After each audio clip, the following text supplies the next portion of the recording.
pada semua bangsa muridnya? Jawab. Apa yang mereka saksikan itu? Semua. Bukan Injil Lukas, Injil Markus, Matius, Yohanes, Surat Paulus. Injil itu bukan satu establishing karena belum ada kanonisasi. Oke, berarti dengan kata lain bukan kitab saudara. Dengan kata lain bukanlah kitab saudara yang Yesus perintahkan untuk diberitakan. Catat itu. Assalamualaikum warahmatullahi wabarakatuh. Berjumpa lagi dengan Dr. Akal News ya, channel peta berita yang menyajikan informasi seputar dunia debat lintas agama secara tepat, cepat, akurat, dan terpercaya. Di kesempatan kali ini ya, saya ingin membahas satu hal yang banyak ditanyakan oleh teman-teman ya. Lebih tepatnya saya menunjukkan lah, bukan membahas ya. Tapi saya menunjukkan satu buah video yang banyak sekali teman-teman pertanyakan. Jadi banyak sekali teman-teman yang DM, komen kepada saya menanyakan apakah Elia itu pernah berdebat dengan Bang Zuma? Apa benar? Karena berselewaran VN ya tentang debat antara Elia dan Bang Zuma. Tapi itu kan VN 1 menit, 2 menit gitu. Apa benar itu saat mereka berdebat? Atau hanya orang yang crop sana, crop sini, ngambil suara Elia, terus ngambil suara Bang Zuma, terus digabungin? Kan seperti itu. Banyak orang yang bertanda tanya seperti itu dan menanyakan kepada saya. Di sini saya mau jelaskan ya, sekaligus kasih tahu teman-teman bahwa yes, Elia pernah berdebat dengan Bang Zuma. Pernah. Ya, jadi bagi yang nanya lagi, saya katakan mereka pernah berdebat itu sekitar setengah tahun yang lalu. Jadi setengah tahun yang lalu saat Elia pertama sekali muncul. Ya, waktu itu dia masih cupu lah, kita bilang masih ucup-ucup gitu ya. Masih pemula. Dan seperti layaknya pemula Polycarpus yang lain, mereka selalu ya, para pemula di kalangan Polycarpus itu selalu yang pertama sekali mereka lakukan adalah mencoba berdiskusi dengan Bang Zuma. Tujuannya apa? Ya tujuannya pansos. Kalau mau cepat terkenal, ya hadapi Bang Zuma, kan seperti itu. Hadapi Bang Zuma. Apalagi kalau Anda berhasil membuat marah Bang Zuma. Nggak perlu untuk bisa diskusi lama, nggak perlu Anda sanggup menjawab Bang Zuma. Karena nggak akan ada yang sanggup. Nggak akan sanggup para Polycarpus itu berdiskusi dengan Bang Zuma. Yang penting bisa buat Bang Zuma marah sudah cukup. Itulah standar dari para Polycarpus. Anda akan dikatakan jago, Anda akan dikatakan hebat, yang penting bisa buat Bang Zuma marah. Cukup. Tugasnya itu. Jadi seperti Polycarpus yang lain, Elia juga memulai karir sebagai apologet dengan cara seperti itu. Cuman bedanya, dulu dia masih gunakan nama panggung, yaitu Mikhail Incorporation, Inc. Jadi dia menggunakan nickname Mikhail Inc. Tidak seperti sekarang yang sudah menggunakan nama Elia. Jadi mungkin teman-teman ada yang istilahnya dulu merasa ini pernah dengar nih suara seperti ini, tapi dulu namanya bukan Elia. Atau mungkin teman-teman merasa dulu sudah dengar ini nama dan juga suara wanita ini. Wanita pula, pria ini ya. Suara pria ini, tapi setahu saya namanya bukan Elia, kan begitu. Bahkan selama ini ya, mohon maaf buat Elia. Saya selama ini berpikir bahwa dia wanita. Kalau kita dengar suaranya, ini suara wanita, udah gitu. Tapi ternyata pria, ya sudahlah, itu urusan dia. Jadi banyak yang tanya, apa benar pernah debat? Yes, pernah. Dan saya tampilkan lagi debat tersebut bagi penikmat debat supaya kalian bisa mantap ya, supaya kalian bisa menikmati diskusi antara Bang Zuma menghadapi Elia Miron, apa ya, terserah lah ya. Jadi seperti itulah awal kemunculan dari Elia, dan dia punya suara yang khas. Terus juga perawakan dan juga cara penyampaiannya bagus, sehingga Elia ini mendapatkan simpati dari kalangan teman-teman sebelah, terutama Laskar Polycarpus. Bisa dibilang, Laskar Polycarpus menjadikan Elia pengganti dari Mikana. Apalagi Mikana ini kan sudah ketahuan Ones. Otomatis Laskar Polycarpus yang Trinitas tidak mungkin. Ya, yang Trinitas tidak mungkin mendukung si Mikana lagi. Itulah kenapa Mikana sekarang turun. Pendukungnya hilang banyak. Nah, untuk itu mereka butuh nih junjungan baru. Muncullah si Elia. Bagaimana diskusi dulu dengan Bang Zuma? Ya teman-teman tonton aja lah ya, nggak usah banyak ngomong, karena banyak cakap tidak bagus, lebih bagus pinjam dulu 100. Oke, kita saksikan dulu. Saya pikir jangan mengawin-ngawinkan ayat sesuai dengan apa yang kita mau gitu. Ya, Oke, thank you Saudara Mikael. Saya mau tanya dulu nih. Dari penjabaran saudara ini yang panjang lebar ini saya mau tanya, tolong jawab ya atau tidak. Jemaat perkumpulan orang-orang yang ada ketika Yesus memberikan mandat kepada Petrus muridnya, apakah jemaatnya itu adalah kumpulan orang-orang yang tidak bersunat? Jawab. ya, benar. Hah? Orang-orang yang bersunat. Aha, orang-orang yang bersunat. Berarti jemaat pertama Kristen atau bukan? Nah, ini. Oke, lanjut dulu. Nanti saya lanjutkan.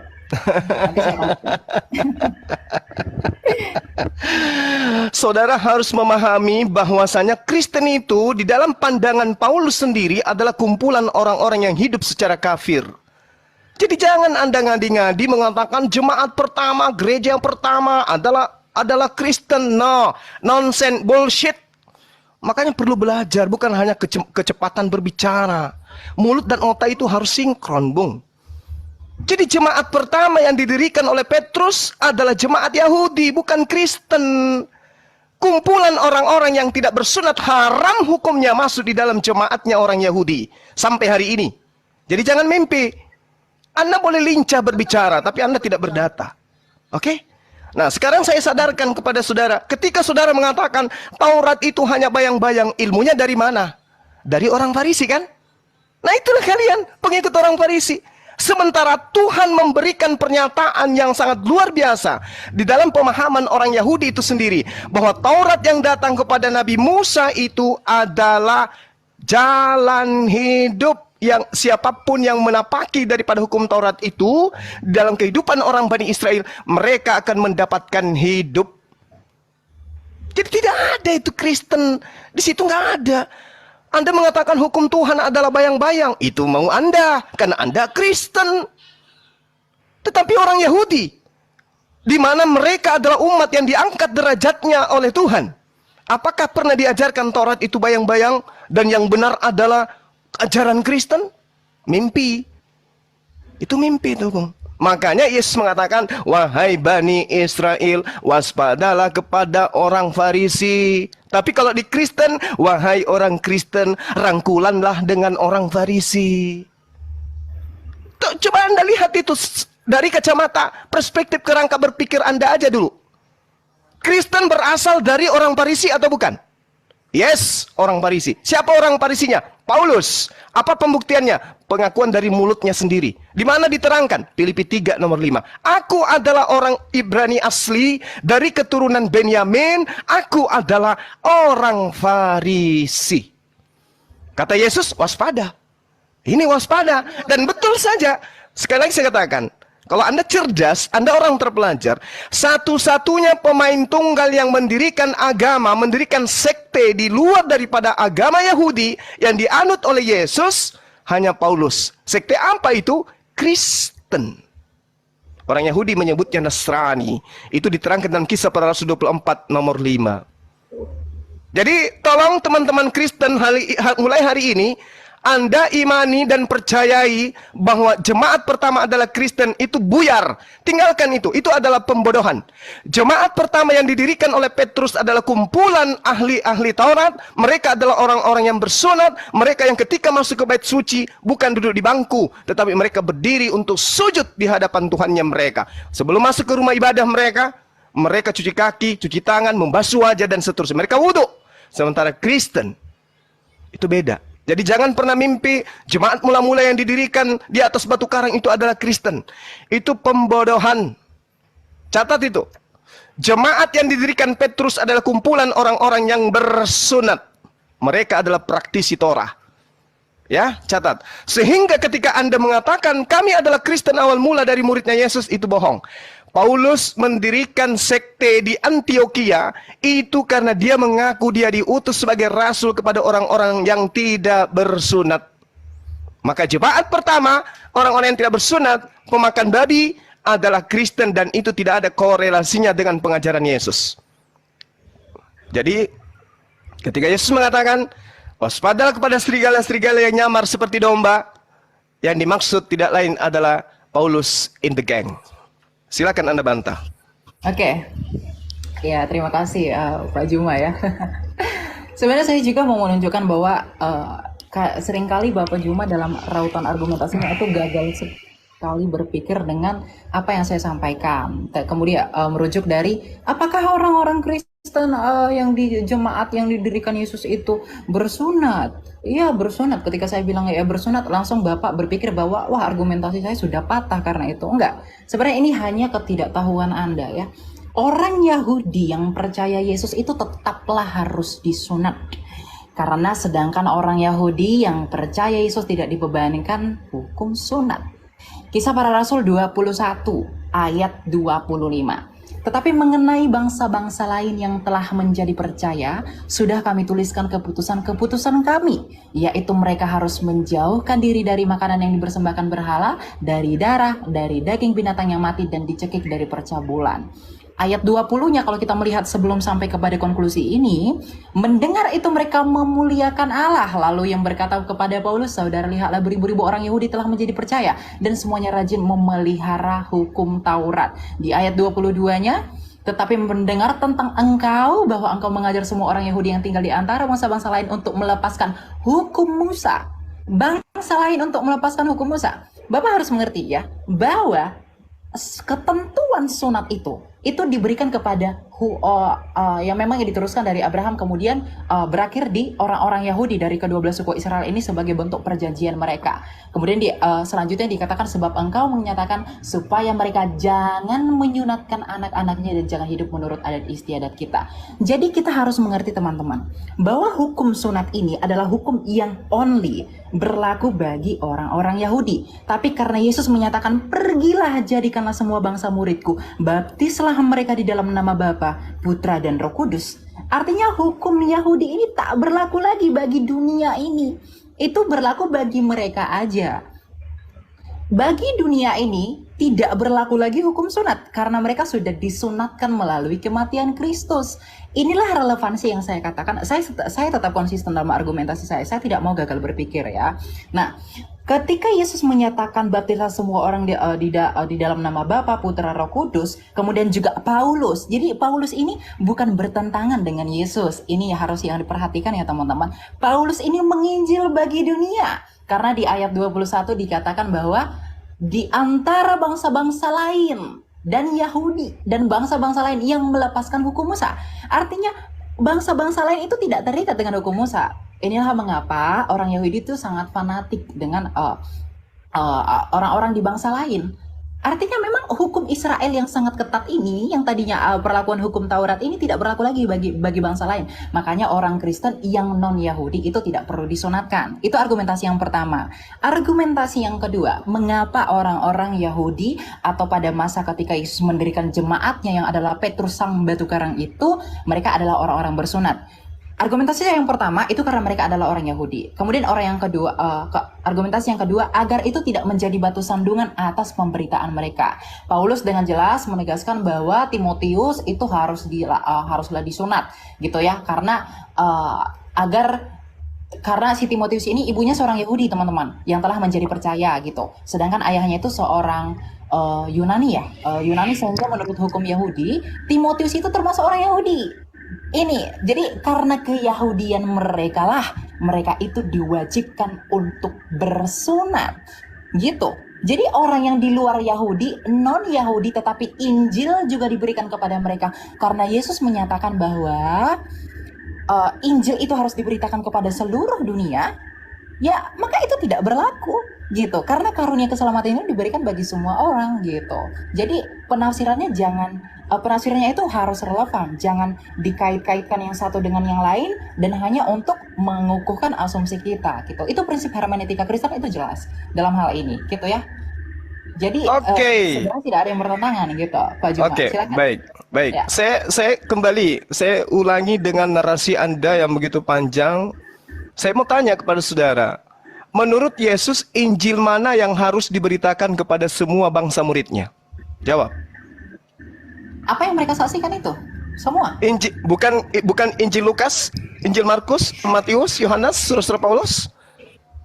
Injil itu bukan satu establishing karena belum ada kanonisasi. Oke. Berarti dengan kata lain bukan kitab saudara. Dengan kata lain, bukanlah kitab saudara yang Yesus perintahkan untuk diberitakan. Catat itu. Ya, karena memang itu belakangan dikanonkan. Ya, saya setuju. Oke, sip. Nah, Anda sudah akui, bagus. Nah, sekarang gini, ketika saudara mengatakan Taurat itu tidak berlaku untuk bangsa lain lagi, emang Taurat itu pernah berlaku untuk bangsa lain? Memang tidak pernah. Taurat itu untuk Bani Yakob. Jadi Yesus mati di atas tiang salib untuk membatalkan hukum Taurat untuk Kristen itu nggak nyambung. Yesus datang membatalkan hukum Taurat di atas tiang salib untuk Kristen, tidak nyambung. Efesus 2 nomor 15, dengan matinya Yesus, dia telah membatalkan hukum Taurat beserta segala ketetapan yang ada di dalamnya. Itu nggak nyambung itu. Kenapa Paulus mengajarkan itu, orang Farisi ini mengajarkan itu, kenapa? Karena target sasarannya adalah orang-orang yang tidak bersunat. Target sasarannya adalah orang-orang pemakan babi, mohon maaf. Target sasarannya adalah penyembah-penyembah dewa. Siapa itu? Kekaisaran Romawi Yunani. Itu target sasarannya. Sehingga hukum Taurat yang berat itu menurut pandangan orang Roma dan Yunani kudu harus batal dulu baru diterima oleh mereka. Makanya pernyataan Paulus itu jelas. Jadi kalau Anda mengatakan Taurat tidak berlaku lagi untuk bangsa lain, Bung, Anda belajar di mana? Hukum Taurat itu untuk Bani Israel, bukan untuk non-Israel. Maka sekarang, hai orang Israel, dengarkanlah ketetapan dan peraturan yang kuajarkan kepadamu untuk dilakukan supaya kamu hidup. Ini untuk orang Israel. Jangan kau menambahi, jangan kau mengurangi. Ulangan 4, satu perikop Anda baca. Anda nggak nyambung di situ. Kemudian ulangan 6. Inilah perintah, yakni ketetapan dan peraturan yang kuajarkan kepadamu atas perintah Tuhan Allahmu yang dilakukan di negeri di mana kamu pergi untuk mendidikinya. Supaya seumur hidupmu, engkau, anak cucumu, takut akan Tuhan, berpegang pada segala ketetapan yang dan perintahnya yang disampaikan kepadamu, supaya lanjut umurmu. Maka dengarlah, hai orang Israel. Tak ada itu, Bang. Taurat itu untuk Bani Israel. Kalau Anda kurang yakin, silakan Anda baca di dalam Ulangan 33. Hukum yang ada untuk Bani Yakub saja, bukan untuk Anda. Jadi kenapa Yesus mati untuk Anda? Apa hubungannya? Kalau Yesus datang untuk membatalkan dalam perspektif Anda menggenapi, kenapa untuk Anda? Anda sopo? Di dalam di Ulangan 33 dijelaskan, Musa telah memerintahkan hukum Taurat kepada kita, satu milik bagi jemaah Bani Yakub. Anda Bani Yakub? Bukan. Satu lagi. Yeremia 31:31, aku akan membuat perjanjian baru dengan Bani Israel dan Bani Yehuda. Anda Bani apa? Hah? Bukan Anda. Jadi ngapain Yesus mati di atas tiang salib untuk Anda? Ngapain? Tujuannya untuk membatalkan hukum Taurat. Iya, berarti Yesus untuk Bani Israel, bukan untuk Anda. Kalaupun dia dipaksakan untuk mati sebagai persembahan kepada dewa, dia dipersembahkan untuk Bani Israel, bukan untuk Anda.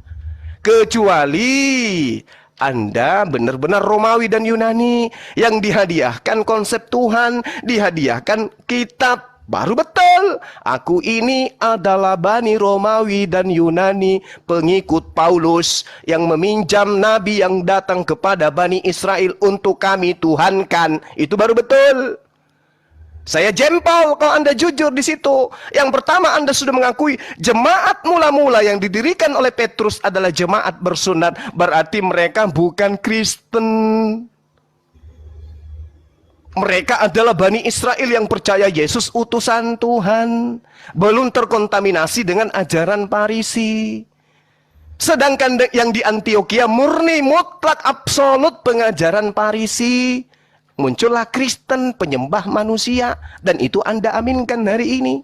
Makanya saya tanya, Injil mana? Injil Lukas? Bukan. Markus? Bukan. Injil yang mana? Ya Injil Yesus. Mana Injil Yesus itu? Baca kitab Anda. Kalau Anda punya Bible, saya ajarin sekarang. Di dalam Yohanes 1 nomor 48, Yesus memanggil Filipus. Filipus, ikutlah denganku. Kadia, ikut denganku wahai Filipus. Filipus disebut namanya, ada legalitas dari Yesus untuk Filipus. Lalu kemudian di Kisah Para Rasul 8 di nomor 35, Filipus memberitakan tentang Injil Yesus. Dor. Yang diajarkan oleh Filipus adalah Injil Yesus. Bukan Injil Lukas, Markus, Matius, Yohanes, bukan. Jadi kalau Anda pun memaksakan memberitakan Injil kepada seluruh makhluk, maka berita yang harus didengarkan itu adalah Injilnya Yesus yang dibawa oleh Filipus. Bukan Lukas, bukan Paulus. Sadari itu kalau Anda memang benar-benar ingin selamat.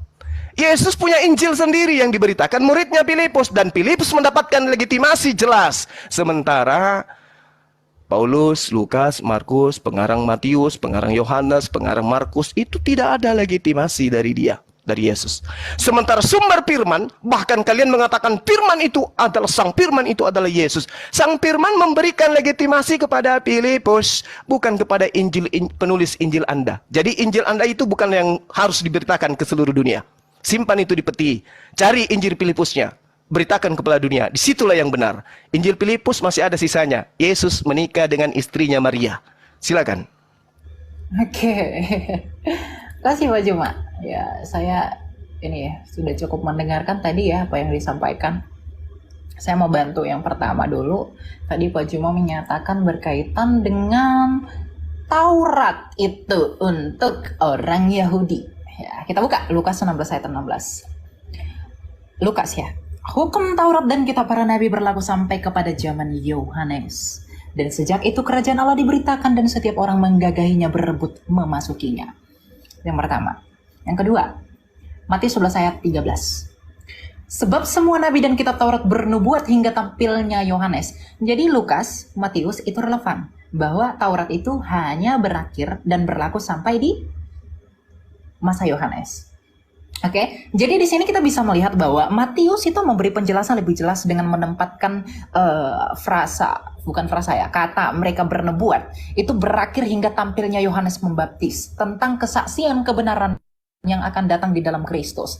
Dengan demikian kita mengerti bahwa Taurat itu dan nubuat-nubuat para nabi dalam perjanjian lama berakhir pada saat tampilnya nabi terbesar, yaitu Yohanes Pembaptis, ya.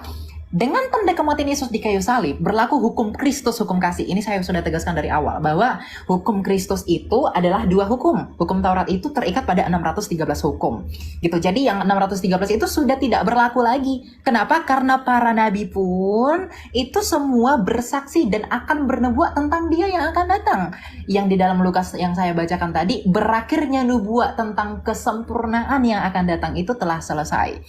Diakhiri di dalam masa kenabian Yohanes Pembaptis. Itu sudah selesai sampai di sana. Yang nantinya akan didatangi oleh Sang Firman itu yang menjadi manusia, di mana Sang Kristus itu sendiri Sang Firman itu yang menyatakan diri Bapa di dalam dirinya. Hal ini juga kita bisa melihat di dalam Efesus 2 ayat 15, bahwa dikatakan di sana bahwa sebab dengan matinya manusia, ia sebagai manusia maksud saya, ia telah membatalkan hukum Taurat, ya, dengan segala perintah dan ketentuannya untuk menciptakan keduanya menjadi satu manusia baru di dalam dirinya, dan dengan itu mengadakan damai sejahtera. Jadi kalau banyak polemikus yang menuduh bahwa Paulus itu menyatakan bahwa hukum Taurat itu dibatalkan, sedangkan Yesus itu menggenapi, artinya konklusinya bahwa Yesus itu dengan Paulus itu bertentangan. Tidak. Kenapa jelas ditegaskan oleh Lukas bahwa hukum Taurat itu berakhir mengenai pewahyuannya dan peraturannya itu sampai kepada zaman Yohanes. Itu yang pertama. Jadi ayat ini sudah membantah argumentasi dalam perspektif kekristenan, ya. Maksud saya bahwa Bapak menyatakan Taurat itu akan berlaku selama-lamanya. Tidak. Ya tidak. Karena orang Yahudi, karena Lukas ini ditulis sama Lukas, dia itu orang Yahudi.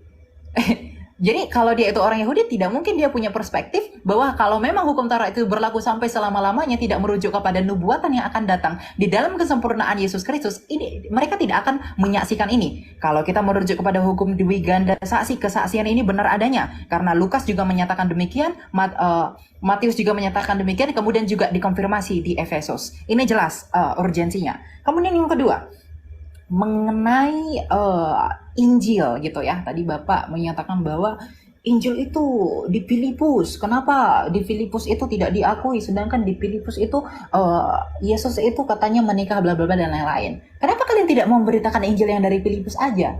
Inilah keterbatasan literasi, bahwa arti kitab Injil itu adalah kabar baik.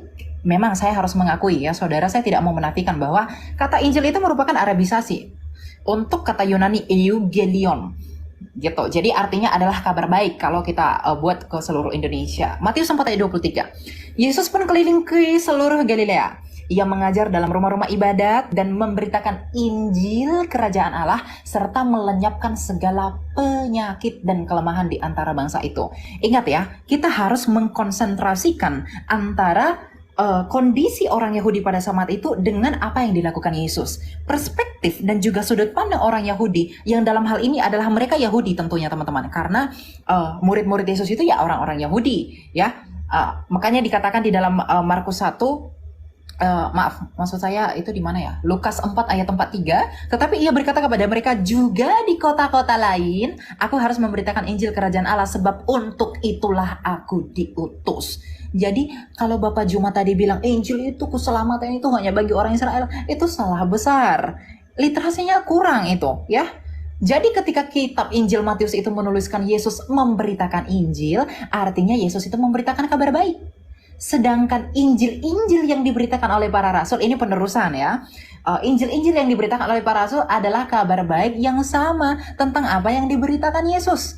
Meskipun memang Yesus itu selalu menekankan kepada perspektif dan budaya pada saat itu mengenai pernyataan dirinya sendiri secara implisit. Tetapi di perjanjian baru, artinya para murid yang bersaksi tentang pemberitaan Kristus itu memberikan penjelasan yang lebih clearest artinya. Jadi lebih jelas tentang siapa Kristus itu sebenarnya. Jadi Injil kerajaan Allah itu yang diberitakan Yesus Kristus itu adalah sentralitasnya berada di dalam Yesus Kristus, tetapi para rasul dan para murid menegaskan itu lagi.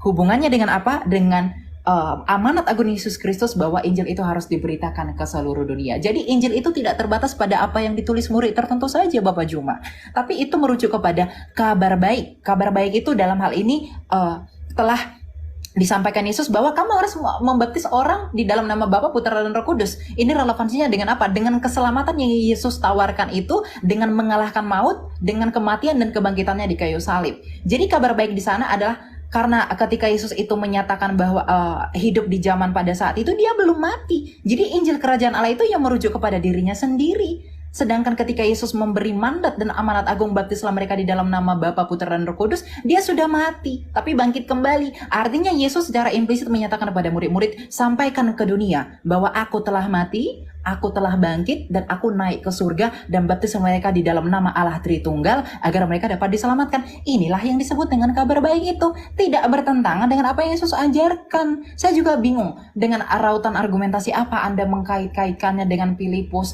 kemudian juga menuduh bahwa Yesus itu pernah menikah. Yesus itu pernah menikah tidak pernah divalidasi fakta sejarah. Tutup Alkitab, kita buka fakta sejarah.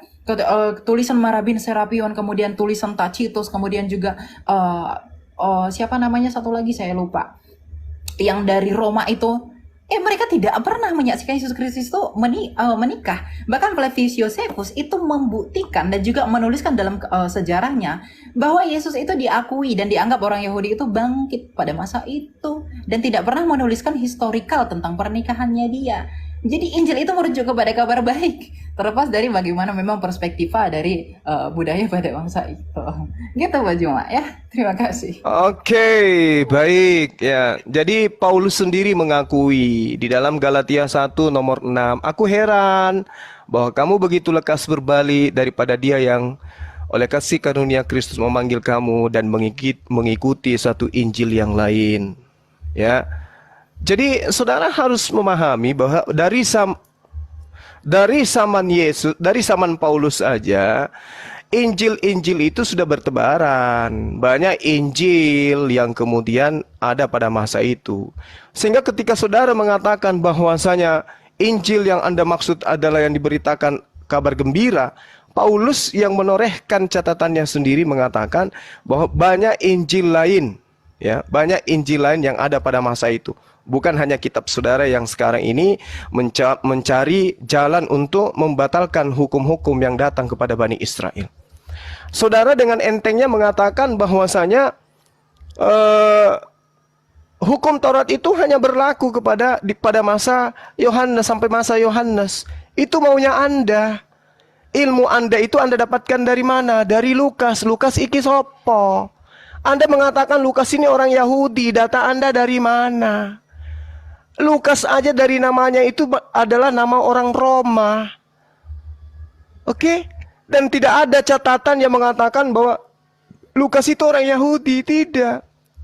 Lukas itu jelas oleh tradisi Kristen sendiri menduga dia berasal dari Antioquia, Syria, dan dia berdarah Yunani.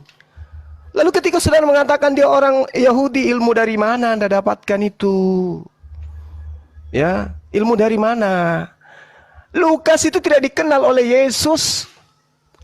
Ya. Nah, lalu kemudian ketika Anda mengatakan hanya sampai kepada Yohanes, berarti Anda menyelisih pernyataan Yesus. Di dalam kitab saudara sendiri menerangkan, Yesus berkata bahwa hukum Taurat itu lebih mudah langit dan bumi lenyap daripada setitik dari hukum Taurat itu batal. Mana yang benar ini? Pengakuan Yesus atau pengakuan Lukas? Yang mana yang benar? Sementara Yesus sendiri, sabar. Yesus sendiri mengatakan demikian. Terus di dalam kitabnya orang Yahudi terkait dengan Taurat, itu dijelaskan, janganlah kau menambahi, jangan kau mengurangi. Jadi jangankan batal, dikurangi aja tidak bisa. Ilmu Anda dari mana? Hanya ingin melegalkan ajaran Farisi, kemudian Anda mengatakan bahwa hukum Taurat itu berlaku hanya sampai di Yohanes saja. Berarti ada pengurangan. Sementara perintah Tuhannya jangan kau menambahi, jangan kau mengurangi. Dan sampai hari ini orang Yahudi masih ada. Sedangkan Injil yang diberitakan kemudian oleh Filipus jelas adalah Injil Yesus. Tidak pernah mengatakan Injil Lukas, Injil Markus, nggak ada.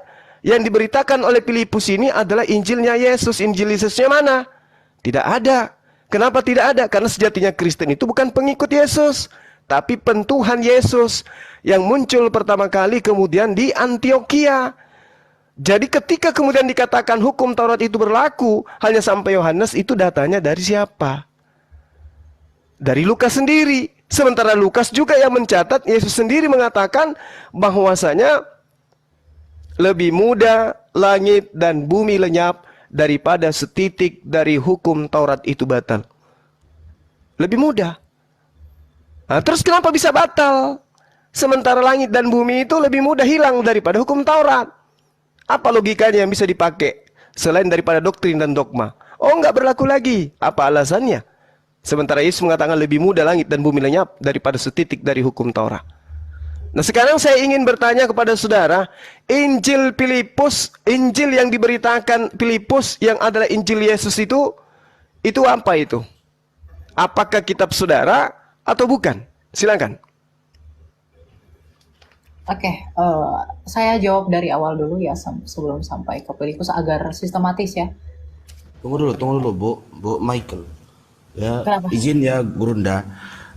Host, mana ada lagi Oten yang mau naik? Silakan. Ada Oh iya, satu. silakan. Ya, mana tahu ada saudara-saudari kita yang dari Kristen, silakan naik ya. Itu kamar. Bang Host, Ya, Bang Host, atau Bang Angel. Ya, silakan, Bu Michael. Oke. Siap. Saya mau jawab beberapa argumentasi yang disampaikan tadi ya. Saya tidak menyatakan kalau si Lukas itu orang Yahudi ya, enggak. Mungkin kesalahan bahasa, enggak, saya juga tidak mengakui dia orang Yahudi. Tapi kalau masalah Bapak Juma tadi merujuk dari apa yang saya sampaikan bahwa Injil itu, maksud saya hukum Taurat itu selesainya di zaman Yohanes, itu karena tulisan Lukas. Bapak juga jangan melupakan bahwa Matius juga mencatat itu. Ya, Matius 11 ayat 13 juga menyatakan sebab semua nabi dan kitab Taurat bernubuat hingga tampilnya Yohanes. Dalam bahasa Inggris disebut dengan for all the prophets and the law prophesied until John. Jadi sampai di situ ya. Jadi Matius ini orang Yahudi. Jadi kalau Bapak tadi menggunakan argumentasi itu tidak dari orang Yahudi, salah. Matius itu anak Alfeus, itu orang Yahudi dari Galilea. Meskipun dia memang pemungut cukai dari kota Kapernaum ya, karena dia diunjuk jadi penarik pajak kerajaan Romawi gitu. Jadi memang tidak hanya, ini yang saya katakan bahwa tidak hanya Matius saja yang menyaksikan bahwa Yesus Kristus itu bahwa hukum Taurat itu selesai, tapi juga dikonfirmasi oleh Lukas dan juga nanti konfirmasinya validasinya ada di Efesus gitu. Nah, kemudian tentang satu iota, saya mengerti bahwa mungkin Anda tidak belajar literalitnya ya, translinearnya, jadi kita tidak bisa memahami itu dari bahasa Indonesianya. Meskipun memang untuk orang-orang yang belajar itu bisa melihat dari bahasa Indonesianya, tetapi tetap juga merujuk kepada arti aslinya ya. Bentar, saya minum dulu. Di Matius 5 ayat 17 tadi seakan-akan Bapak Juma itu mengkontraskan bahwa sedangkan Matius yang bilang bahwa itu berhenti di zamannya Yohanes, sedangkan Matius juga yang bilang bahwa karena aku berkata kepadamu sesungguhnya selama belum lemah langit dan bumi ini satu iota atau satu titik pun tidak akan ditiadakan dari hukum Taurat sebelum semuanya terjadi. Ya, kita belajar ya teman-teman dalam hal ini ya. Satu iota atau satu titik pun tidak akan ditiadakan dari hukum Taurat sebelum semuanya terjadi. Saya akan beri edukasi tentang hal ini. Banyak memang pendapat dengan menggunakan ayat dalam Matius 5 ayat 18 tadi menyatakan bahwa Taurat itu berlaku selamanya, sebagaimana yang disampaikan Bapak Juma dalam hal ini ya, bahwa itu selamanya, tidak ada pembatalan gitu. Satu iota atau satu titik pun ditiadakan, namun biasanya pendapat yang seperti itu mengatakan ini mengabaikan frasa yang terdapat pada ayat itu. Jadi saya menyimpulkan Bapak Juma terindikasi hal ini, yaitu frasa sebelum semuanya terjadi gitu. Padahal frasa inilah kunci untuk memahami ayat tersebut. Untuk mengerti makna dalam Matius 5 ayat 18 itu, sebaiknya juga kita harus membaca ayat-ayat sesudahnya tentang iota yang dipermasalahkan. Karena Bapak Juma kan sangat menekankan ya, memberi negasi khusus bahwasanya nggak ada itu hukum Taurat dibatalkan gitu. Tapi mari saya bantu untuk memahami ini terkait dengan hubungan dengan hal-hal yang akan segera digenapi Yesus Kristus dalam pelayanannya di dunia ini ya. Jadi untuk itulah ia berkata satu iota pun tidak akan dibatalkan dari semuanya terjadi. Makanya baca kitab suci itu harus melihat konteksnya. Jangan diambil yang satu kemudian dibuang yang satu, itu nggak boleh. Gitu. Ini prinsip penafsir kitab suci, karena kitab suci itu Injil itu bukanlah kitab yang turun dari langit, yang artinya secara absolutely, secara extremely kita terima sebagai sebuah kebenaran, gitu ya. Dan satu iota itu tidak akan dibatalkan sebelum semuanya terjadi. Maksud dari semuanya terjadi ini adalah berkaitan dengan hal-hal yang digenapi pada kematian dan juga kebangkitan Kristus. Mari kita baca, misalnya di Matius 5 ayat 18 ya. Karena aku berkata kepadamu, sesungguhnya selama sebelum lenyap langit dan bumi ini, bentar, ini HP saya agak ini. Satu iota atau satu titik pun tidak akan ditiadakan dari hukum Taurat sebelum semuanya terjadi. Iota dalam bahasa saya tidak perlu bawa Ibrani ya, karena saya juga tidak terlalu ahli di sana. Tapi titik iota itu garis kecil yang dalam Ibrani ini sering boleh saja dihilangkan. Jadi pada masa ini menunjukkan kepada keabadian Taurat itu. Ya, sampai sini kita setuju dengan Pak Juma dalam hal ini. Tapi kata ditiadakan itu berarti adalah kata yang sama dengan lenyap. Hal ini bisa kita bandingkan dengan Matius 24 ayat 34 sampai 35 untuk melihat relevansinya dengan Matius 5 ayat 16, bagaimana konsistensi Matius menggunakan kata-kata tersebut. Ya, jadi kata yang digunakan di sana yang dalam bahasa Yunani disebut dengan padarkoma itu sama-sama dipakai. Jadi enggak bakal ada. Kita tidak akan bisa membenarkan argumentasi bahwa itu kan berlaku hanya untuk itu. Kenapa di yang lain tidak berlaku? Itu tidak berlaku ya. Itu tidak bisa dipakai. Maka kita bisa tarik kesimpulan bahwa pada masa ini tidak akan ada yang dilenyapkan dari firman yang tertulis di dalam Perjanjian Lama sampai semua yang dinubuatkan dalam Perjanjian Lama tentang Mesias sudah terjadi. Dengan begitu artinya sepenuhnya sudah menjadi nyata. Kita bisa lanjut ke ayat 19. Karena itu siapa yang meniadakan salah satu perintah hukum Taurat sekalipun yang paling kecil dan mengajarkannya demikian kepada orang lain, ia akan menduduki tempat yang paling rendah dalam kerajaan sorga. Ini menunjukkan bahwa Yesus itu sedang berusaha mengkontraskan posisi Taurat dengan apa yang akan datang. Tetapi siapa yang melakukan dan mengajarkan segala perintah-perintah hukum Taurat, ia akan menduduki tempat yang tinggi di dalam kerajaan surga. Lebih jelasnya kita harus melihat bagaimana Jesus itu menekankan kingdom of heaven. Whosoever therefore shall break one of the last commandments and the shall teach men so he call be called the least in the kingdom of heaven. Itu jelas ya. Jadi ayat ini memperluas prinsip dari apa yang digenapi dengan datangnya Kristus. Jadi satu iota itu Bapak Juma tidak merujuk kepada ke 613 itu tidak akan pernah batal. Gitu ya. Itu yang kedua. Kemudian tentang Injil, makanya kita perlu belajar bahasa aslinya teman-teman agar tidak salah tafsir dengan hal ini. Tentang Injil Filipus, ya kita itu di kekristenan itu secara resmi menganggap bahwa Injil Filipus itu merupakan Injil Gnostik ya.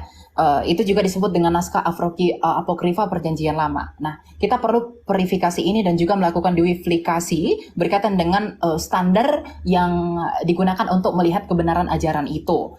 Tentunya juga dengan kritik-kritik dan juga kritik teks dan juga melihat padanannya dengan faktor budaya karena memang kekristenan itu lahir dari sejarah gitu. Injil Filipus itu melihat sakramen baptisan yang dilakukan kekristenan itu tidaklah benar. Itu yang salahnya. Tapi sesungguhnya adalah baptisan yang spiritual gitu. Jadi hal ini juga akan memengaruhi tentang bagaimana ia berbicara tentang kelahiran Yesus. Di mana di dalam kepercayaan Kristen, Yesus itu percaya lahir dari perawan Maria. Tetapi di dalam Injil Filipus kepercayaan tersebut ditolak. Bahkan dalam Injil Filipus itu dikatakan Tuhan tidak akan pernah berkata Bapakku yang ada di dalam surga kecuali dia memiliki Bapa di tempat lain. Dia hanya akan berkata Bapakku. Kemudian ia juga salah konsepsi tentang penciptaan. Jadi tidaklah salah bapak-bapak gereja dan para pendahulu orang-orang yang kritis berkaitan dengan kekristenan ini mengatakan bahwa memang Filipus itu tidak dianggap. Jadi kalau bapak membawa apokrifa untuk menyerang yang benar, itu salah sekali. Jadi takutnya Anda teridentifikasi untuk terkena logical fallacy ya gitu. Jadi ambillah hal-hal yang kami anggap sebagai sebuah kebenaran untuk menyatakan kebenaran yang Anda maksudkan itu. Gitu. Jadi apa yang disampaikan dalam Injil Filipus ini juga tentunya kontras dengan apa yang disaksikan sejarah. Seperti yang saya katakan bahwa Injil itu sangat dikonfirmasi oleh sejarah. Tulisan-tulisan para sejarawan itu menyatakan bahwa Yesus itu tidak pernah menikah. Karena kalau kita melihat dari gayanya orang Semitik berbicara tentang riwayat hidup tentang seseorang, dia harus menjelaskan itu, apalagi berkaitan dengan pernikahan. Tapi sayangnya sejarawan yang berasal dari kalangan itu tidak menyatakan demikian. Gitu. Jadi jadi nggak usah curhat. Kita kembali ke tema, nggak usah curhat kemana-mana. Iya, Bu. itu. Jadi gini. Shalom, selamat siang. Anda mencoba menarasikan. Bentar dulu Bang Juma. Tolong Anda buktikan dulu, baik menurut Al-Quran maupun kitab-kitab lain di mana tertulis Yesus menikah. Monggo silakan. Kalau nggak ada Anda penistaan. Monggo silakan. Saya gini Bang Juma. Tunggu. Tadi Anda menarasikan Yesus menikah di kitab Filipus. Yang jadi pertanyaan saya, di mana di Al-Quran bahwa Yesus menikah? Soalnya gini, Muhammad dalam Al-Quran dijelaskan semua siapa saja istri-istrinya yang mau dia nikahi. Ada turun ayat untuk membantu itu. Nggak masuk akal kalau sebenarnya Nabi Isa menikah, nggak ada ceritanya di Al-Quran. Sementara di Al-Quran diceritakan Isa membuat dari burung aja diceritakan, apa semua diceritakan, tapi mengenai pernikahannya tidak diceritakan. Tolong tunjukkan.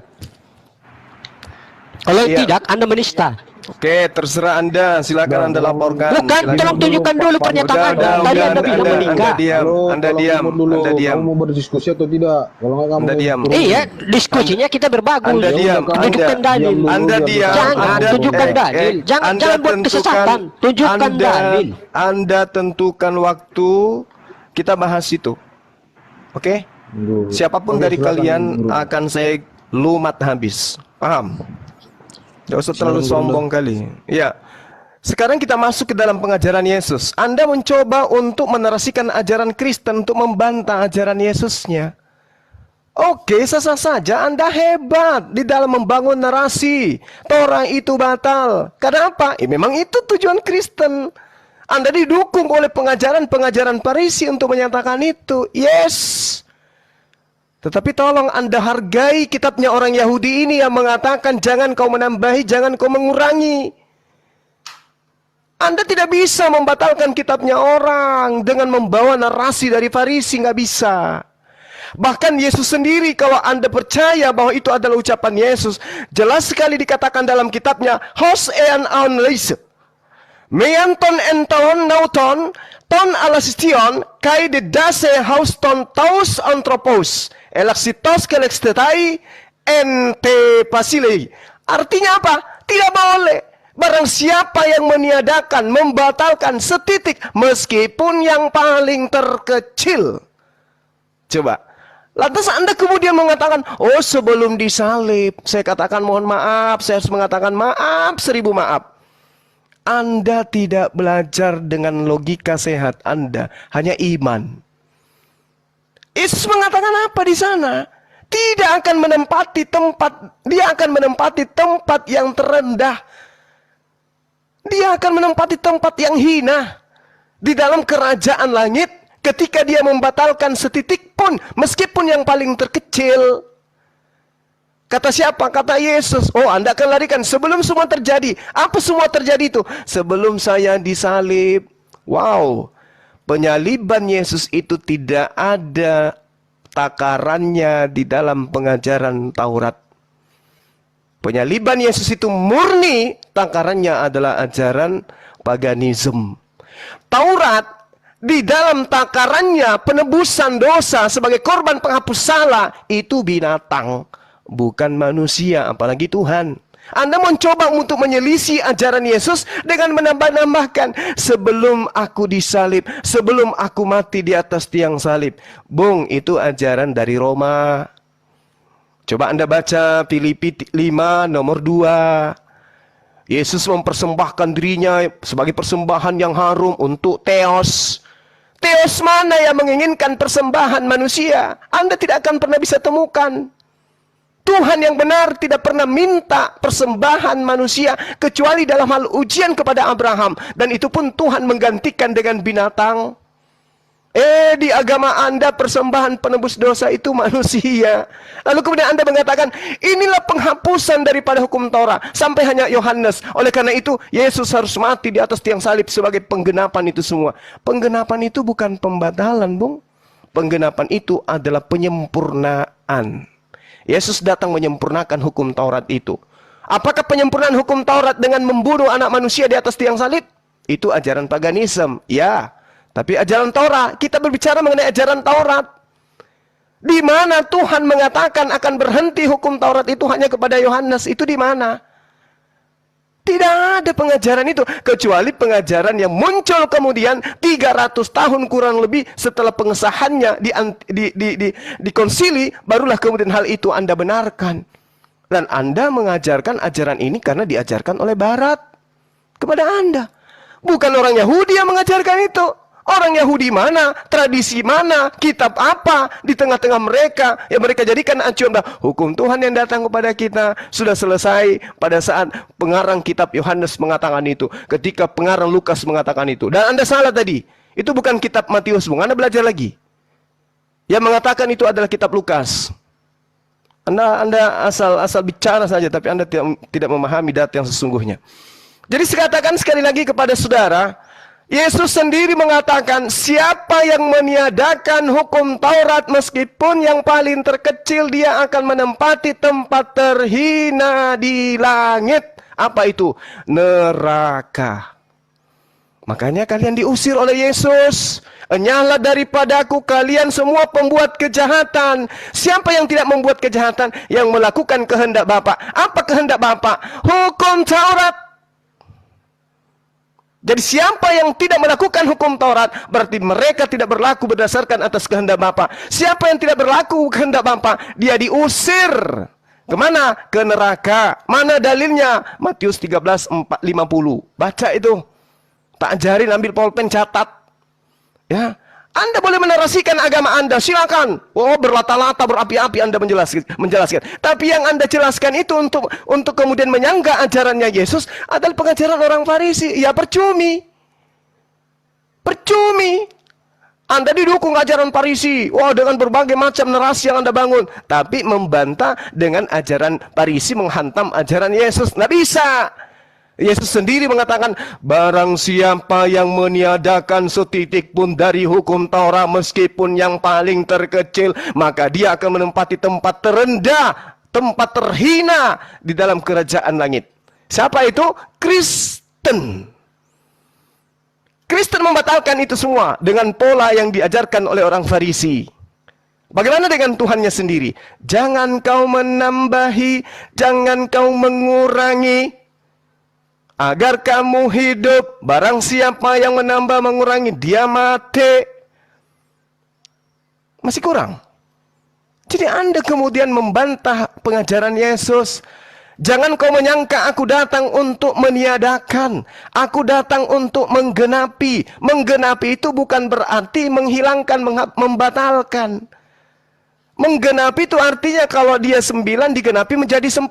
Berarti semakin banyak, semakin sempurna. Bukan malah semakin hilang. Dengan matinya Yesus di atas tiang salib, dia telah membatalkan hukum Taurat beserta segala ketetapan yang ada di dalamnya. Dan itu Anda aminkan. Jadi sekali lagi saudara, saya tidak sedang membahas Injil Filipus. Saya sedang membahas Injilnya Yesus yang Filipus beritakan kepada orang-orang yang ada pada masa itu. Baca di dalam kitab saudara. Itu kisah, itu sejarah. Konon ceritanya adalah cerita tentang rasul-rasul. Bede. Katanya sih, tapi menurut saya itu bukan. Jadi ketika Anda mengatakan bahwasanya Yesus membatalkan hukum Taurat, itu tidak ada datanya. Yang ada datanya, orang Farisi mengajarkan dengan matinya Yesus di atas tiang salib, maka hukum Taurat itu batal. Yesus sendiri mengajarkan apa? Tidak setitik pun dihilangkan, lebih mudah langit dan bumi lenyap daripada setitik dari hukum Taurat itu batal. Berarti nggak boleh batal. Barang siapa yang meniadakan meskipun yang paling terkecil, maka dia akan menempati tempat terhina. Nah, silakan Anda terima keadaan itu. Ya. Coba Anda renungkan, silakan. Oke. Saya mau ajak ini ya, mengetahui beberapa hal. Tadi Bapak Juma yang tersayang ya, tadi bawa Matius 5 ayat 19. Berkaitan dengan, karena itu siapa yang meniadakan salah satu perintah hukum Taurat, sekalipun yang paling kecil, dan mengajarkannya demikian kepada orang lain. Coba kita pelajari kata use, yang merupakan verba yang ditulis dalam bentuk aorist active subjunctive, dan kita korelasikan dengan bagaimana penafsiran kasuistik orang Yahudi. Ya. Use itu berarti meniadakan. Meniadakan itu relevan dengan memperlunak, kemudian juga memperlemah, dan lain-lain gitu, yang dilakukan oleh orang-orang Farisi. Dan kita mengikuti perspektif mereka. Bagaimana penafsiran mereka yang saya katakan tadi itu sifatnya itu kasuistik. Mereka membuat hukum Taurat itu dapat gampang dilaksanakan karena memperlemah dan memperlunak kuasa moral hukum Taurat itu. Maka mereka disebut dengan menduduki tempat paling rendah, menduduki tempat yang paling tinggi. Artinya secara harfiah itu disebut tak berarti. Itu penafsiran kasuistik, ya. Sebaliknya, Yesus itu menyatakan bahwa yang melakukan dan mengajarkan segala perintah-perintah hukum Taurat, ia akan menduduki tempat tinggal, ya, tempat yang tinggi ya, tempat yang tinggi di dalam kerajaan sorga.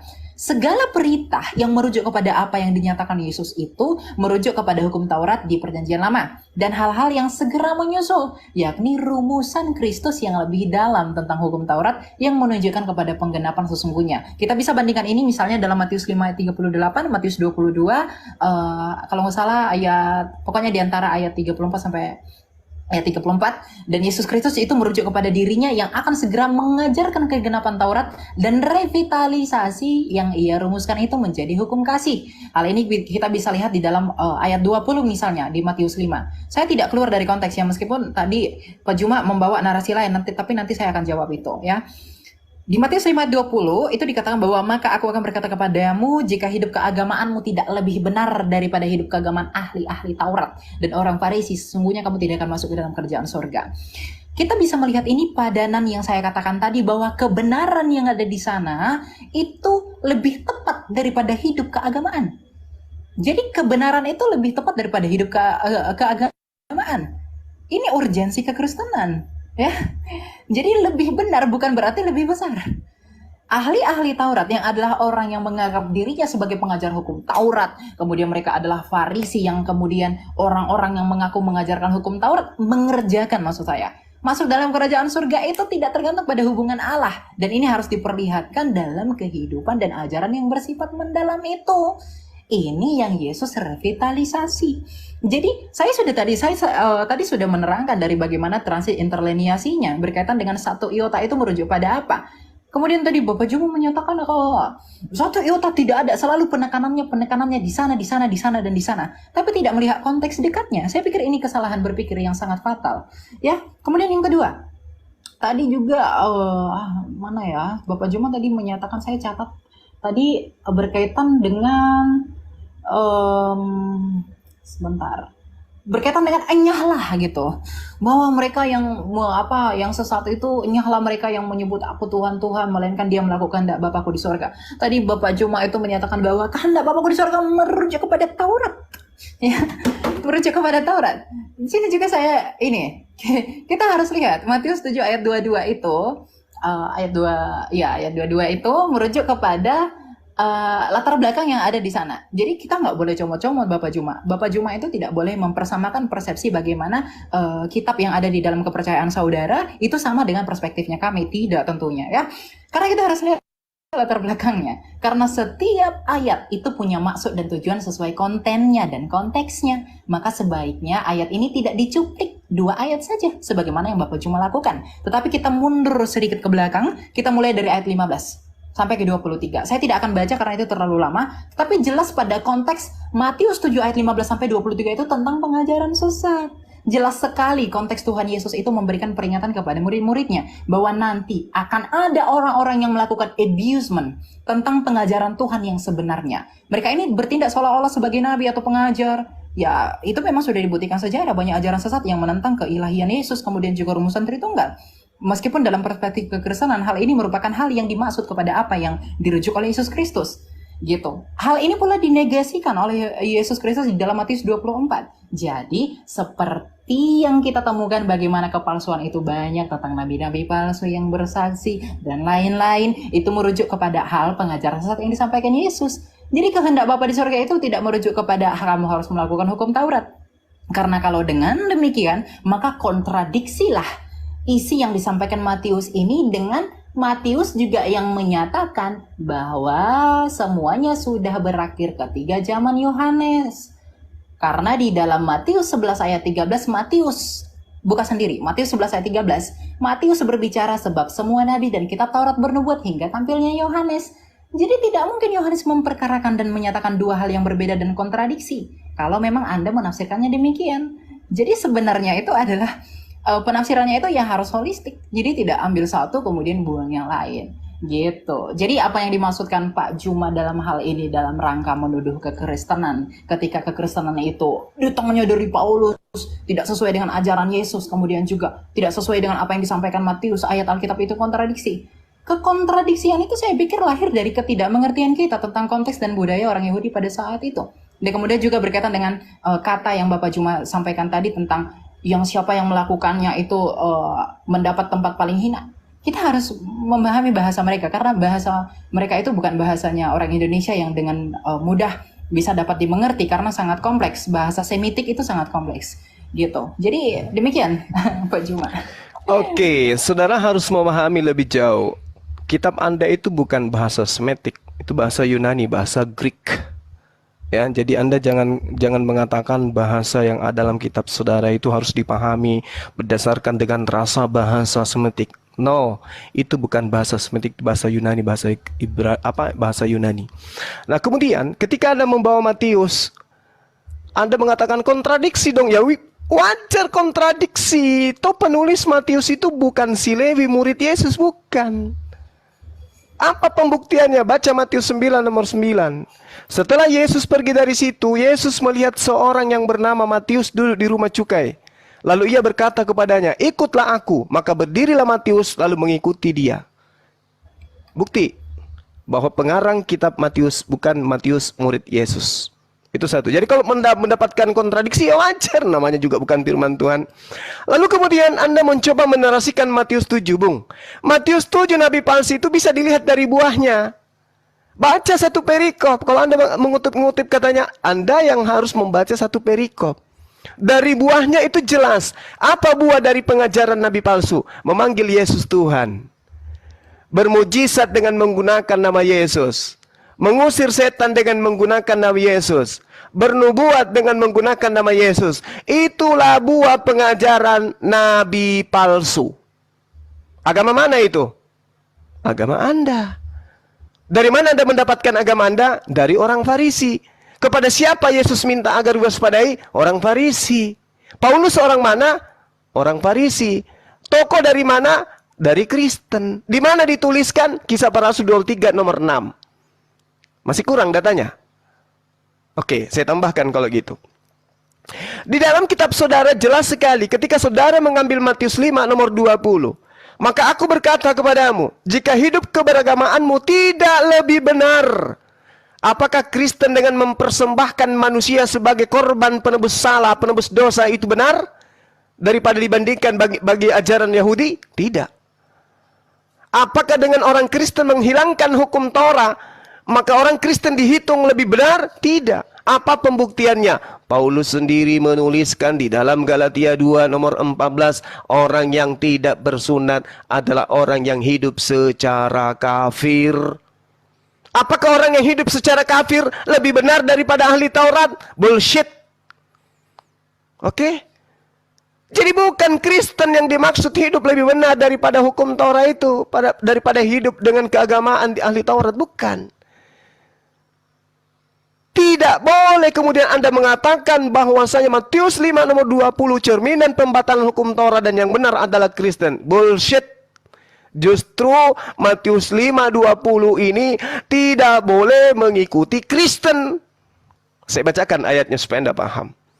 Maka aku berkata kepadamu, aku Yesus, jika hidup keagamaanmu tidak lebih benar daripada orang Farisi yang hidup dalam ahli Taurat, dan tidak lebih benar dari orang-orang Farisi, sesungguhnya kamu tidak akan masuk ke dalam kerajaan surga. Berarti ada kehidupan yang harus lebih benar daripada orang Kristen. Oke? Paulus ini orang Farisi, pendiri agama Kristen, harus hidup beragama yang lebih baik dari agama yang diajarkan Farisi, yaitu Paulus, yaitu Kristen. Harus. Itu yang Anda harus paham. Jadi tidak ada pembatalan hukum Taurat di dalam pengajaran orang Israel. Termasuk Yesus. Nggak ada. Jika hidup keberagamaanmu tidak lebih baik dari orang Farisi. Artinya dari agama yang didirikan oleh orang Farisi. Maka kamu tidak akan masuk ke dalam surga. Nah ini data di dalam kitab saudara. Yang dicatat oleh orang yang menuliskan tentang Yesus bertemu dengan Matius. Tapi dia bukan Matius. Tolong dipahami itu dengan baik. Kemudian, ketika saudara mengatakan bahwa hukum Taurat itu berlaku hanya kepada Bani Israel, apakah hanya sampai kepada Yohanes saja? Terus apa hubungannya dengan Kristen? Yesus datang untuk Bani Israel. Yesus berpesan kepada ke-12 muridnya agar jangan ke bangsa lain. Yesus meminta hanya ke bangsa muridnya. Semua bangsa yang dimaksud adalah bangsa muridnya. Apa pembenarannya? Lihat di dalam Yosua yang saya katakan tadi. Yosua 10 jelas sekali dikatakan di sana. Nomor 21. Pulanglah seluruh bangsa itu kepada Yosua. Berarti seluruh bangsa yang dimaksud adalah 12 suku bangsa Bani Israel. Anda tidak punya kapling di sana, Bung. Jadi sekali lagi saya katakan, saya kembalikan kepada tema yang tadi, bahwasanya Yesus datang kepada Bani Israel, mengajarkan Bani Israel untuk tidak meninggalkan hukum Taurat. Hukum Taurat tidak boleh ditambah dan tidak boleh dikurangi. Hukum Taurat adalah perjanjian Tuhan kepada Bani Israel dan juga Bani Yehuda. Tidak ada coupling untuk Kristen di sana. Demikian.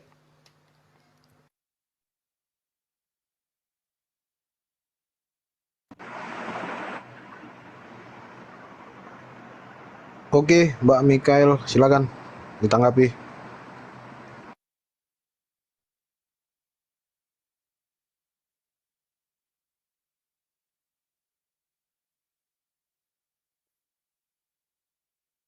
Cek, Mikael. Michael lah, Michael. Oke, Halo, silakan. ini ada nggak suara? Iya, iya, ada. Silakan ditanggapi, Mbak. Oke. Saya boleh ikutan bicara nggak, bro? Oh, Pak Malikil ya. Ya, Oke, dari mana, Pak? saya Kristen. Iya, oke. Boleh, silakan. Boleh ditambah, Pak. Silakan. Oke, Iya. silakan. Jadi yang dijelaskan oleh Ibu Mikael ya, dari tadi memang semua kawan kita nggak nangkap karena berbeda sudut pandang ya. Tentang hukumnya, hukum itu pada mulanya nggak ada. Lalu adanya kapan hukum itu? Ketika Israel ya ingin hukum tersebut, lalu diberikanlah hukum itu. Nah, dengan tujuan mereka akan taat terhadap hukum itu perjanjiannya. Ya, tetapi pada kenyataan, ketika seiring waktu mereka di padang gurun, ya berkelana 43 tahun, mereka tidak mampu melakukan hukum itu. Jadi yang dimaksud oleh Kristus tentang hukum Taurat ya itu digenapi, itu jauh sudah terbilang ketika Yakub ya, ayahnya ya, orang-orang Israel ya, Yakub disebut Israel. Di dalam Kejadian 49 ayat 10 dikatakan di sana segala ketetapan itu akan berlaku sampai kepada Sang Silo tampil, Sang Silo tampil ya. Jadi kenapa berlaku Sang Silo tampil dan kenapa Yesus itu menggenapi hukum itu? Jadi yang dimaksud dengan menggenapi hukum itu, Kristus ya Tuhan sendiri itu mewakili manusia melakukan hukum tersebut, supaya olehnya manusia yang tidak mampu melakukan hukum tersebut bisa terselamatkan.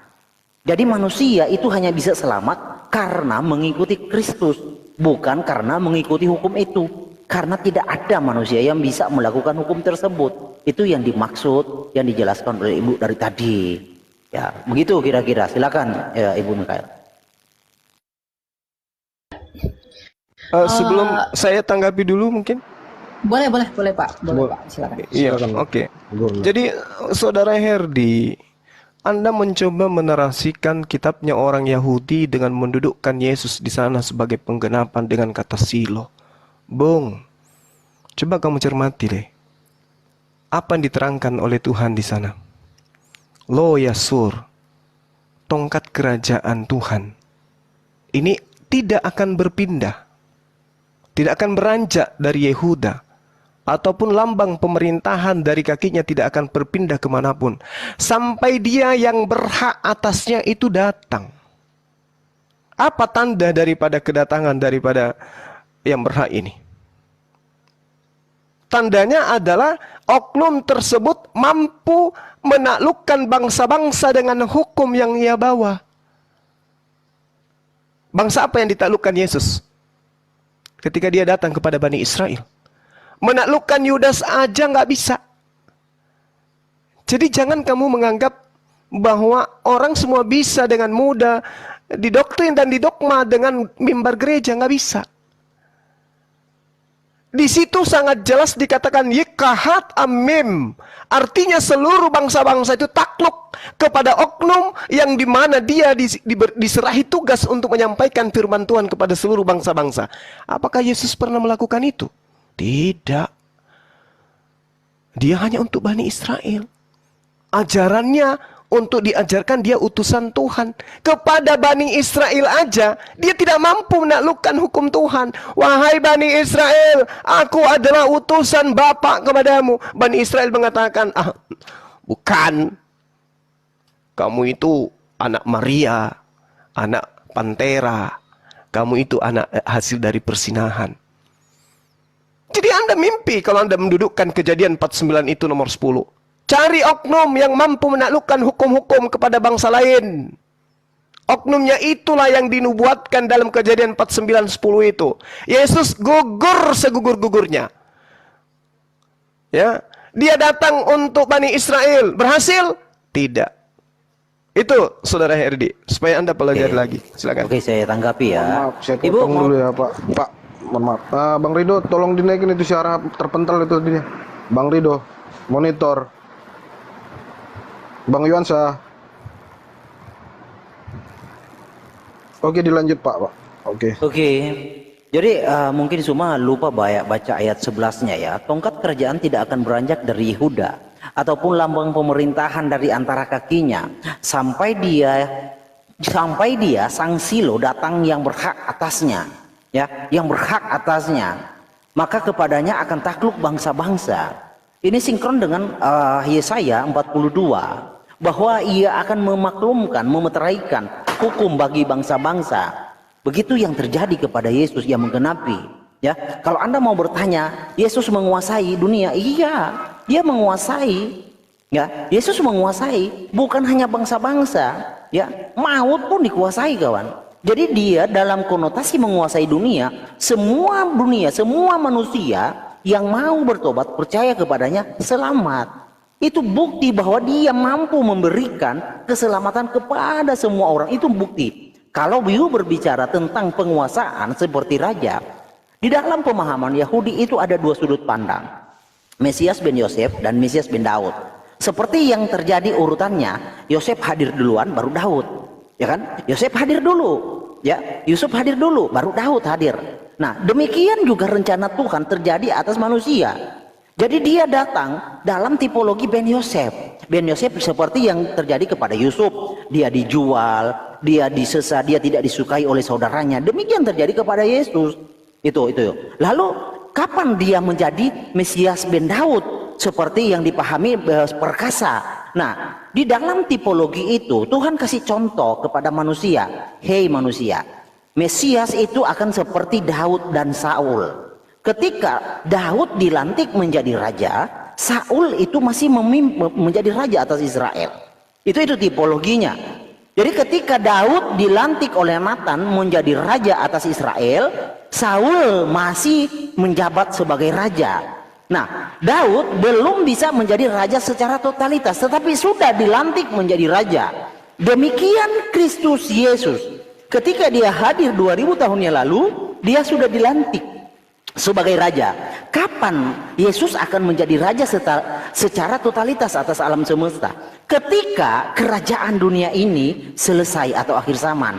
Itu sama seperti ketika kerajaan Saul berakhir, disitulah Daud menjadi raja secara totalitas atas Israel. Demikian Yesus akan seperti itu. Begitu. Jadi Yesus itu adalah keturunan dari Yehuda, ya, bukan dari jalur lain.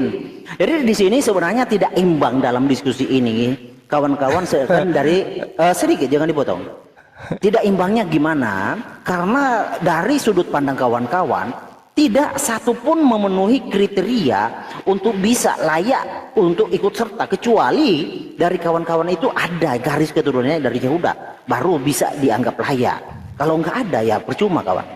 Oke. Ya, lanjut. Saya tanggapi, Bung. Sabar, Bang. Saya tanggapi dulu, Saudara Herdi. Habis ini baru Saudara masuk. Ya, selain saya ya, soalnya saya mau ada ini lagi. Silakan, lanjut. Oke.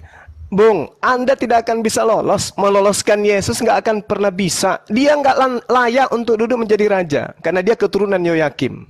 Itu kena sumpah dia tuh. Anda baca Yeremia, biar Anda paham. Yeremia 30. Nah, sehingga ketika Anda mencoba mengambil data di dalam Yesaya 42 sebagai penggenapan Kejadian 49 nomor 10, Anda akan semakin jauh ketinggalan di sana. Kenapa? Tuhan harus disenangkan. Resata nafsi jiwaku sebagai Tuhan harus disenangkan. Kenapa? Karena saya menempatkan ajaranku, semangatku, ideku, gagasanku ke atas hambaku itu. Sehingga dia mengatakan apa? Natatiruhi Allah mesfat, tentang keadilan. Coba, aku akan menimpan rohku, hukum-hukumku, keinginanku, ideku, gagasanku di atasnya. agar ide dan gagasanku itu yang berupa hukum-hukum dia tegakkan kepada seluruh bangsa-bangsa di atas muka bumi ini. Yesus lakukan. Anda mengatakan, yes, itu bullshit. Yesus tidak bisa menundukkan Bani Israel. Bahkan dia menurut saudara dibunuh di atas tiang salib. Nanti diserongkan lagi. Oh, itu untuk persembahan yang harum kepada Theos. Apa nyambungnya? Yang datang ini, yang ada padanya semangat Allah, ruhi, yang datang dariku, kata Tuhan. Dia akan menaklukkan hukum-hukumku kepada seluruh bangsa. Yesus menaklukkan hukum apa rupanya? Dia mati. Justru hukum-hukum Tuhan dihabiskan oleh Yesus menurut pengajaran Paulus. Dengan matinya Yesus, dia telah membatalkan hukum Tuhan beserta dengan segala ketetapan yang ada di dalamnya. Lalu bagaimana dia mau menegakkan hukum Tuhan kalau dia sendiri membatalkannya? Hukum Tuhan yang mana lagi? Sementara ketetapan hukum-hukum aturan yang datang kepada Bani Israel melalui Nabi Musa alaihissalam, itulah hukum yang harus ditegakkan kepada bangsa-bangsa. Mampu tidak Yesus? Tidak. Justru menurut Paulus, mati Yesus itu untuk membatalkan hukum Tuhan. Jadi untuk menggenapi Yesaya 42 nomor 1 itu kayak mana caranya? Lihat hambaku yang kupegang, orang pilihanku, kepadanya aku berkenan. Aku menaruh rohku ke atasnya. Natatiruhi Allah. Dia kepadanya aku berikan kehendakku untuk dia hukumkan kepada bangsa-bangsa. Yesus untuk mengajarkan Yudas aja nggak sanggup. Bahkan orang-orang di luar bangsa Yahudi hanya disebut sebagai guguk. Lalu gimana ceritanya menggenapi itu? Sekali lagi saya katakan kepada saudara Herdi, Anda terlalu jauh tertinggal, Bung. Silakan. Oke.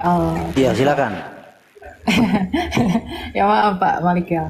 Oke, saya mau jawab yang tadi itu dua arah dengan saya ya, Bapak Juma, karena sebentar lagi saya ada diskusi. Ya, bentar. I'll lead in a bit, I'll get myself for you guys might start first. We're having the pretty tense discussion. Oke, sorry guys. Tadi Bapak Juma menyatakan bahwa sebenarnya keselamatan itu diberikan hanya kepada orang Yahudi gitu ya. Tapi sebenarnya tidak demikian. Karena Kristus itu melegitimasi. Karena itu pergilah, jadikanlah semua bangsa muridku dan baptislah mereka dalam nama Bapa, Anak, dan Roh Kudus. Jadi sehebat apapun Bapak Juma merajut argumentasi bahwa itu hanya untuk Yahudi dengan penafsiran yang salah dengan ayat yang Bapak bawakan tadi dengan tafsirkan yang salah itu, tentunya tidak demikian. Karena rasul-rasul itu juga menegaskan apa yang dirujuk pada Kristus ini. Karena setiap orang yang percaya kepada Yesus itu memperoleh justification and sanctification. Di dalam dua hal itu, makanya Yesus mengatakan bahwa semua bangsa, tidak bangsa Israel. Ketika mungkin Bapak menyatakan bahwa tadi, dia aku diutus hanya untuk domba-domba Israel gitu. Kemudian ketika kita berhadapan dengan Matius 28 ayat 19, itu mungkin akan terkesan konotatif negatif. Bahwa hal ini terlihat bahwa, waduh kenapa ini bertentangan gitu. Sebenarnya tidak. Itulah pentingnya mengapa saya katakan perlu memerhatikan konten dan juga konteks dari ayat tersebut. Jadi memang Injil itu diberikan ke seluruh dunia karena orang yang kepada umat yang diberitakan itu mereka menolak itu. Jadi nanti makanya dalam penafsiran hermeneutika akhir zamannya Kristen dalam eskatologi itu disebutkan bahwa nanti setelah genap dulu semua orang di seluruh dunia yang di luar Yahudi masuk kepada kekristenan, artinya tergenapi menjadi orang pilihan, kemudian nanti akan menyusul dari bangsa Israel itu sendiri. Yang tadinya mereka yang terdahulu, kemudian mereka menjadi yang terakhir. Yang tadinya orang yang di luar itu terakhir, mereka menjadi yang terdahulu. Itu yang dinyatakan oleh firman Tuhan. Kita bisa melihat ini dalam 1 Korintus 9, 24, 25, sama 27. Oke? Kemudian berikutnya, aku ingin menegaskan kembali tentang Taurat tadi ya. Karena Bapak Juma sangat menekankan lagi-lagi dan berkali-kali berkaitan dengan satu tidak akan dihilangkan gitu. Saya lebih baik menyarankan belajar prinsip kasuistik dalam pemahaman orang Ibrani, dalam pemahaman orang Yahudi, gitu, agar kita tahu translinernya itu artinya apa dari satu iota yang saya maksudkan tadi. Apa sebenarnya arti satu iota sebelum semuanya terjadi itu tidak akan dihapuskan, gitu. Lagi dan lagi saya menekankan kepada bahwa kita itu tidak boleh menafsirkan di luar daripada konteksnya. Oke, kemudian yang berikutnya ini yang terakhir ya. Bentar, saya tadi Pak Juma juga sempat menyinggung berkaitan dengan inilah yang membuktikan bahwa itu Injil yang dibawakan oleh Paulus dengan Yesus itu berbeda gitu. Saya sebenarnya sudah memberi argumentasi yang sangat mendalam berkaitan dengan apa sebenarnya dimaksud dengan Injil itu ya. Karena memang kekristenan itu mengakui bahwa Yesus itu merupakan sentralitas dari keselamatan itu yang dapat didapatkan hanya melalui perkabaran Injil itu saja, gitu. Jadi apa yang dikabarkan oleh para murid itu sentralitasnya kepada Yesus Kristus, sedangkan Yesus Kristus memberikan muara dan juga inisiasinya, gitu. Jadi kalau tadi ditafsirkannya bahwa oh tidak, keselamatan ini hanya untuk Israel, kamu jangan pede. Saya pede karena Yesus berkata semua bangsa. Jadi kita menjadi pede. Keselamatan itu dianugerahkan bagi dunia. Karena begitu besar kasih Allah akan dunia ini sehingga ia mengaruniakan anaknya yang tunggal. Apakah dunia ini hanya dipenuhi oleh orang Israel? Kan tidak. Kemudian juga ucapan Yesus tadi berkaitan dengan relevansinya terhadap ayat tersebut. Ini tidak kontradiksi, tapi penafsirannya harus diperhatikan. Karena mereka itu menggunakan majas-majas dan bahasa orang-orang Semitik yang khas dengan pola pikir dan juga cara berbicara orang itu. Gitu. Ya, mungkin itu yang bisa saya sampaikan teman-teman. Thank you banget buat Pak Juma dan teman-teman yang lain. Soalnya ini Sabtu. Oke. Ya. Baik. Ya, jadi saya Iya. izin turun ya. Soalnya saya ada Siap. Makasih, salam kenal ya. Terima Nanti kasih. kita Salam dia. kenal. Oke. Thank you. Oke, Oke, thank you teman-teman. Ya. Begitulah diskusi yang terjadi sampai akhirnya seperti biasa Elia kabur ya. Elia kabur karena memang untuk berdiskusi dengan Bang Zuma itu berat. Berat sekali. Yang penting sudah salam perkenalan, yang penting sudah memperlihatkan kepada para penonton Laskar Polycardos, maka sudah cukup. Sudah cukup bagi seorang Elia Miron. Dan itulah yang terjadi, dan kita bisa lihat bahwa sekarang dia diagung-agungkan. Walaupun sebenarnya dia ini lagi ketakutan. Dr. Richard yang ngomongnya, bukan saya. Jadi Polycardos jangan bilang, wah kamu fitnah, mana pernah Elia ketakutan. Dr. Richard yang ngomong, bukan saya. Silakan disimak baik-baik. Silakan kalian cek konten saya yang sebelumnya. Dikatakan bahwa dia ketakutan. Ketakutan ya, bukan saya asal ngomong. Mungkin itu aja yang bisa saya sampaikan. Makasih buat teman-teman semua yang udah nyimak. Jangan lupa subscribe dan aktifkan lonceng supaya kalian tidak ketinggalan konten-konten terbaru dan berita-berita terbaru seputar dunia debat lintas agama yang tepat, cepat, akurat, dan terpercaya. Dan kita juga punya beberapa channel lainnya ya, yang terafiliasi dengan HMC, contohnya Uniriva Official, Dr. Akal, ya, Dr. Akal HMC, dan pengamat debat lintas agama, serta tentu saja Jadid HMC. Terus ini akan menyusul 2 channel lagi, akan menyusul 2 channel baru. Yang pertama, kerjasama dengan Ustadz Ali ya, atau yang lebih dikenal dengan Mata Ali. Terus yang kedua, kita buat dengan Umar alias Valen. Kenapa saya buat? Ya supaya si Valen ini jangan ngelantur lagi lah, supaya lurus saja dia ya. Karena selama setahun tidak saya mentorin, ternyata sudah mulai menyimpang ke kiri dan ke kanan. Bahkan saking menyimpangnya, pergi senggol-senggol Bang Zuma ya. Jadi supaya dia nggak nyenggol-nyenggol orang lagi, supaya yang sadar ya, supaya dia sadar bahwa lawan dia itu adalah Polycardos, yang harus kita hajar Polycardos, ya sudah, kita mentorin si Umar. Jadi jangan lupa didukung ya, supaya si Umarnya juga nggak aneh-aneh. Jadi kalau kalian nggak dukung, nanti dia aneh-aneh lagi ya. Itu yang bisa saya sampaikan. Nanti channelnya apa, kalian lihat saja di komunitas. Kita lagi pikirkan kira-kira nama yang cocok apa. Kalau kalian punya ide, silakan. Kalian punya ide apa, silakan kasih masukan kalian di kolom komentar juga. Ya, itu yang akan kita buat. Mungkin itu aja yang bisa saya sampaikan. Makasih buat teman-teman semua. Di akhir kata saya ucapkan wassalamualaikum warahmatullahi wabarakatuh. Sampai jumpa di video-video kita berikutnya.